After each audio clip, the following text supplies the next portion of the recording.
इस कहानी को एक बार जरूर सुनना, बहुत ही मुश्किल से मिली है। अमन हर रोज ऑफिस से आते ही गुस्से में माँ से कहता, माँ एक ही बात कितनी बार समझाऊं, मेरे कमरे में मत आया करो।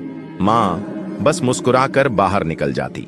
हर रात वो अमन की थाली में खाना परोसती, लेकिन खुद बिना खाए सो जाती। समय बीता, अमन बड़े शहर में नौकरी करने चला गया। अब माँ रोज दरवाजे की तरफ देखती, शायद आज मेरा बेटा आए। लेकिन एक दिन फोन आया, आपकी माँ अब नहीं रही। अमन दौड़ा घर पहुंचा।